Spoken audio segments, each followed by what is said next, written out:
Hi, guys. All right, so today you're going to start reading a book for reading class. This book you can use as your minutes. You don't have to read another book if you don't want to. Since you're doing this on your own, those minutes will count for silent reading. But here under December lessons, the week of 12/7. Hi, guys. Okay, so when you guys get in here, you don't see anything. That means that you're in home. You want to click on the schedule. Okay, some of you have emailed me and said that there's nothing on the schedule. Well, make sure you're in the schedule. So the Code Talker, this is the exit ticket for today, are the Code Talker questions. I put this on Google Classroom as well. I don't care where you send it. You can do it on here, click on this link, or you can click on the link that's in Google Classroom. That's okay. But so there was the Code Talkers were Navajo Indians that joined the army, and they have a language that people don't speak anymore because of hopefully what you learned a couple weeks ago about what the United States did to the American Indians. Um, we wiped out tribes, so some of the languages were dead, and the Navajo spoke a different language, and the Japanese could not break it because they did not know what kind of language it was.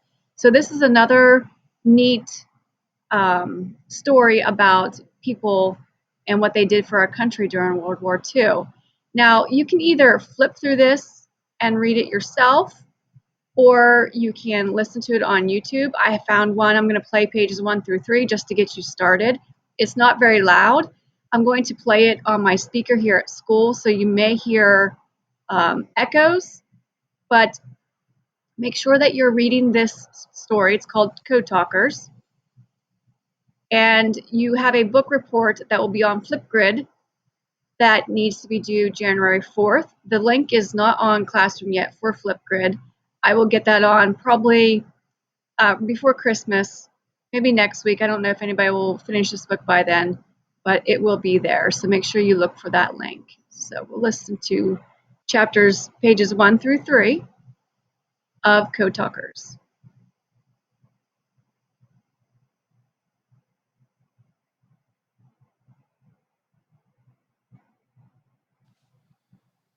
Code Talker by Joseph Bruchac. Listen, my grandchildren. Pages 1 through 3. Grandchildren, you asked me about this medal of mine.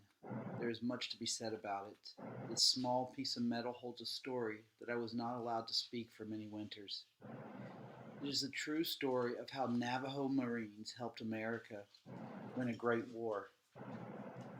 There is much that I must remember to speak for this medal, to tell its story as it should be told. I must remember not only the great secret with which I was trusted, but also all that happened to me and those like me. That is a lot. But I think that I can do it well enough. After all, I was expected to remember, as were the other men trained with me. The lives of many men depended entirely on our memories. Look here.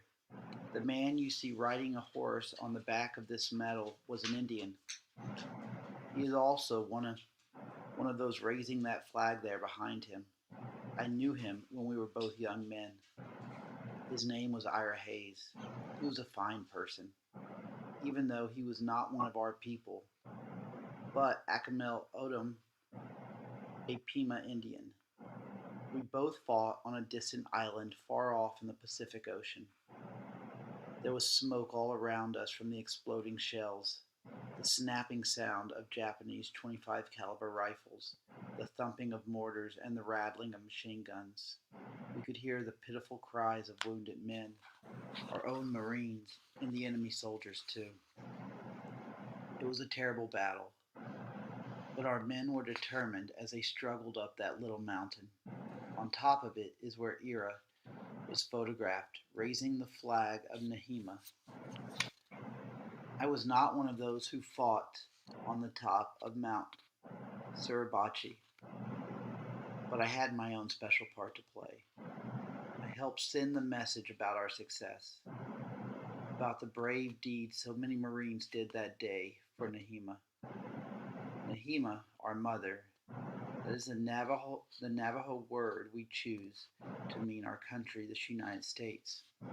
It was a good name to us. When we Indians fought on those far-off islands, we always kept the thought in our minds that we were defending our mother, the sacred land that sustains us. Nahima is only one of the Navajo words we chose for places with Bilagana names. South America became Nahima, our mother to the south. Alaska we called Bihai with winter. Because we knew that Britain is an island, we gave it the name of Tuta, surrounded by water. When we did not know much about a place, we described something about the people there. So we named Germany Bish Bikahahi, Iron Hat, and Japan was Bina Adalat Ozi, Slant-Eyed. Sometimes we didn't know much about either the country or the people there, but that did not stop us. We used our sense of humor and played with the English. The word we used for Spain was Dibai Dinai, which means sheep's pain. But I am getting ahead of myself. I have not even explained to you yet why we made up such names. I have not told you why being able to speak our Navajo language, the same Navajo language they tried to beat out of me when I was a child, was so important during World War II. It was because I was a Navajo code talker. What was a code talker? And what did we code talkers do? Why was the secret we shared so great that we should not tell even our families about it until long after the war ended? You cannot weave a rug before you set up the loom. So I will get back to the beginning. Pound the post in the ground and build the frame. I will start where my own story of words and warriors begins.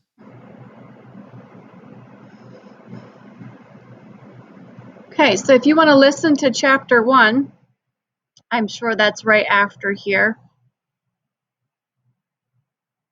You can just go to YouTube. Oh yeah, see, it's chapter 1. All right, so once again, I won't overwhelm you, but listen to or read Code Talkers, and the exit tickets will probably have some things to do with the reading, so make sure that you do read it. Hopefully you're making connections between what we're doing now and why we learned about the Native Americans. That was done for a reason. We're going to continue learning about World War II clear up until January. So hopefully you are starting to make some connections and using your indirect characterization to analyze people and situations. All right, hey, you guys are doing a great job. I appreciate you getting your work in. Those of you who have not gotten all your work in, the gradebook is updated. Remember, if you do things late, just email me. Let me know you've done it so I can add it in. Tuesday, failure notices go out. So make sure that you are getting your work turned in for your classes so you don't get failure notices. All right, guys, we will talk to you later. Bye-bye.